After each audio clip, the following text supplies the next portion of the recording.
IKEA has developed a wide range of kitchen styles and flexible components to ensure that you can easily put together the exact kitchen you're looking for at a price that's just as pleasing. And it's a lot easier than you might think to assemble and install an IKEA kitchen yourself. We've already done most of the hard work for you in order to make installation as easy as possible. Everything you need to know you'll find in the installation guide. The guide and the corresponding posters will take you through the preparation and installation process step by step. Read it carefully and remember, you can always call your IKEA kitchen expert for advice. First of all, get the right tools for the job, and you're about to tackle one of the most rewarding projects you've ever done. A little prep work can save a lot of time down the line. With the room empty, it's time to prime walls and install new flooring. Be sure to patch holes, repair cracks, and protect the floor once it's in place. If you're rerouting water or gas or making changes to electrical outlets, hire qualified specialists. They'll do a safe and professional job. Measure and draw the position of your cabinets on the wall so you can be sure that everything fits. If you find out that something doesn't fit, call your IKEA kitchen expert before you start assembling.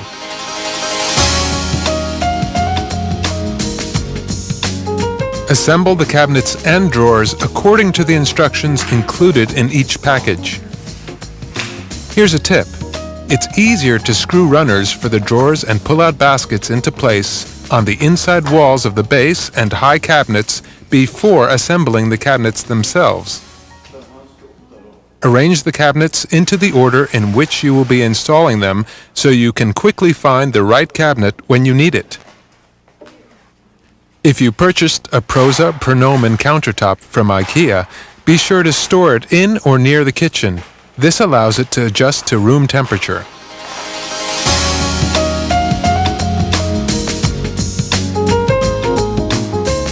Start by hanging the Step 3 poster on the wall. Check the floor to find its high point. Use a 4-foot level and run it along the surface of the floor. Once you find the high and low spots, mark them on the wall. Fit a combination square or right-angled wood panel into each corner to check it for squareness. If you find significant gaps, you may want to hire a professional to correct them. Use the high point of the floor and measure up the wall, 83 7/8 for 30-inch wall cabinets or 92 5/8 for 39-inch wall cabinets. Use a level and draw a line at this height. Next, locate the bottom of the wall cabinet suspension rail by measuring down 2.5 inches from the first line. The length of the suspension rail should be 1/4 of an inch shorter than the total length of the wall cabinets along one wall. This will leave 1/8 of an inch of space at either end of the rail. Slide the suspension rail hardware into the rail before putting it up. Use 2 pieces per cabinet. Align the bottom edge of the rail with the level line and secure the suspension rail.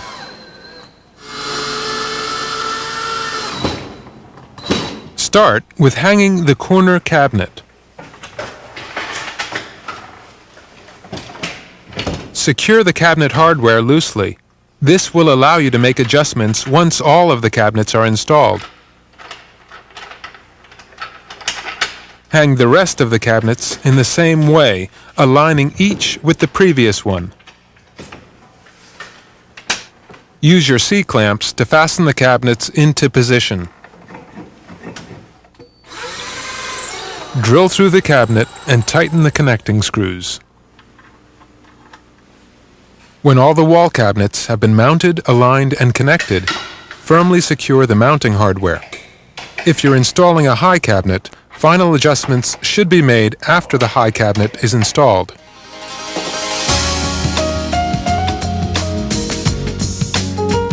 Now, hang the Step 4 poster on the wall. From the high point of the floor, measure up 4 5/16 of an inch. Use a 4-foot level and draw a line at this height.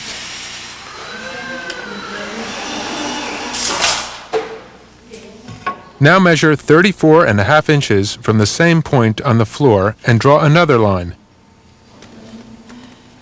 This will help you level the top of the base cabinets. Measure and cut the support board to match the length of the cabinets, making it 1.5 inches shorter if there is no wall at the end of the run of cabinets. Don't install the board behind appliances. Align the top edge of the support board with the level line you marked at 4 5/16 of an inch. Secure it to the studs. Attach legs to the front edges of the cabinets. Start with the corner cabinet. Use a back leg at the end of the run. If you're not using the support board, attach 4 legs. Please note, the legs can be shared by 2 cabinets. Place the corner cabinet against the wall. Mark where to drill and set the cabinet down.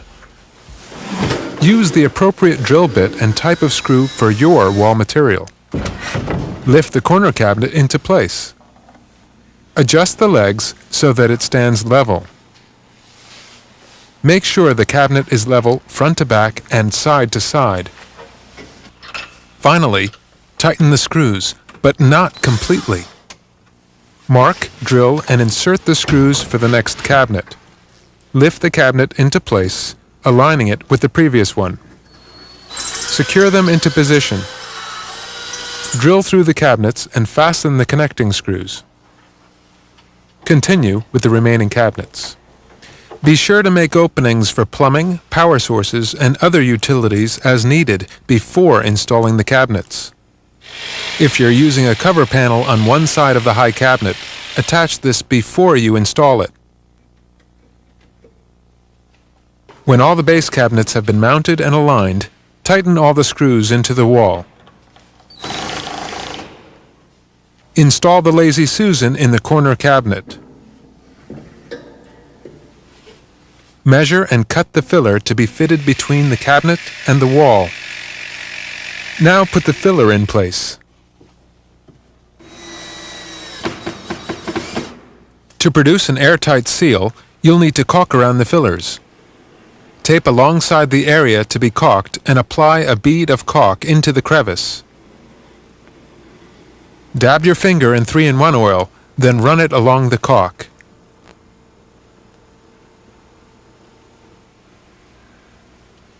Remove the tape for an airtight seal and a straight edge. The base for your new kitchen is now in place. Now it's time to turn your attention to the countertop and sink.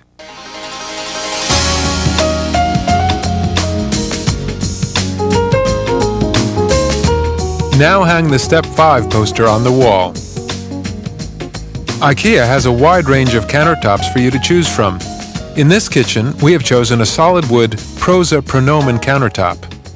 Set the countertop in place, allowing an 1/8 of an inch gap at the back wall. If you're installing tops in an L shape, the 2 sections must meet in a butt join. Measure out from the end of the base cabinet, allowing for the cover panel and a 1/2 inch overhang. Saw the countertop with a fine-toothed handsaw or a circular saw. Trace the inside line of the sink base and place the sink on the countertop. Trace around the edge of the sink. Draw a cut line inside this line according to the instructions supplied with the sink. Drill a 1/2 inch hole for the jigsaw blade at all 4 corners of the cut line. Follow the line and saw the hole for the sink. If you're installing a cooktop, saw the cutout in the same way. Seal the sink cutout by applying a polyurethane seal along the cut edges. Check that the sink hole is not obstructed by the top frame rails of the base cabinets. If it is, you'll need to trim the rail so that the sink will fit properly. Turn the countertop upside down and install the sink.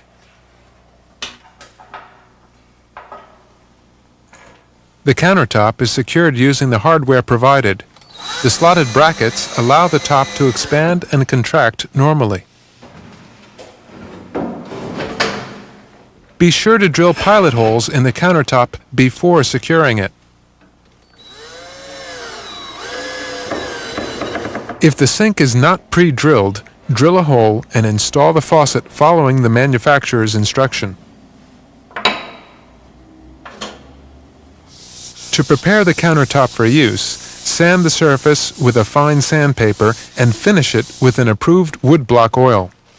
This should be done regularly for long-term beauty and protection.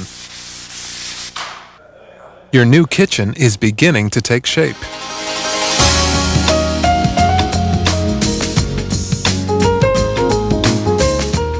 Now hang the step 6 and 7 poster on the wall.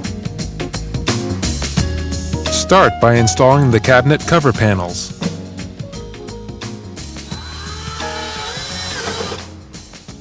If cabinet lighting is included, we suggest that you install it now.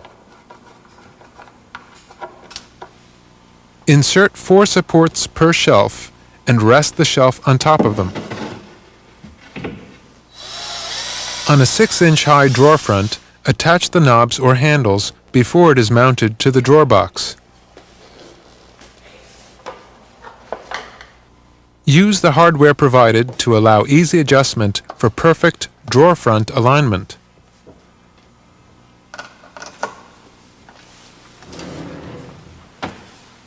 Install all the other accessories.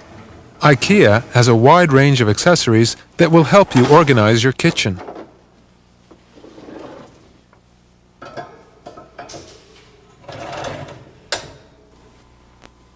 You only have a few more things to do, but they're important, so be sure to take your time.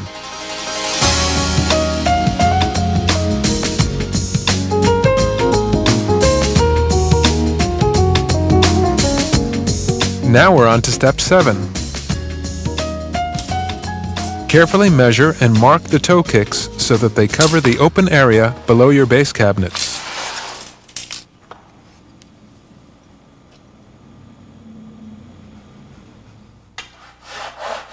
Saw the toe kicks to the correct length using a fine-tooth saw.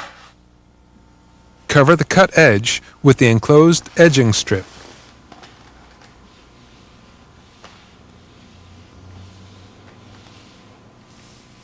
Press the toe kick clips into the grooves. Then, clip the toe kicks into place on the cabinet legs. Accurate measurement and corner cuts make all the difference when you install the trim. Carefully measure the length of the light valances beneath the wall cabinet. Remember to attach the ceiling strips. Before you install the valances and cornices, you'll need the miter box to saw precise 45-degree corner cuts.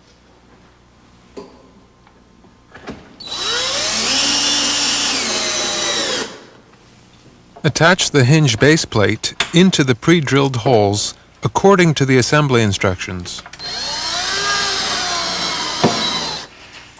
Insert the hinge body into the pre-drilled hole in the door and snap it in place.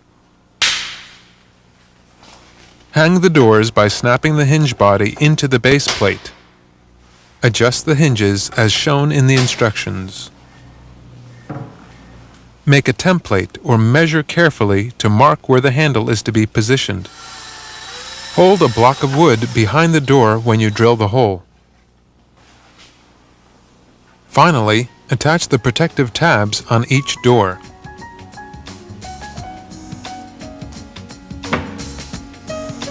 Congratulations, you've done it. You've invested in a practical, attractive kitchen full of ingenious features designed to make your life easier for years to come. Best of all, you got more for your money at IKEA because you did a lot of the work yourself. It's your kitchen.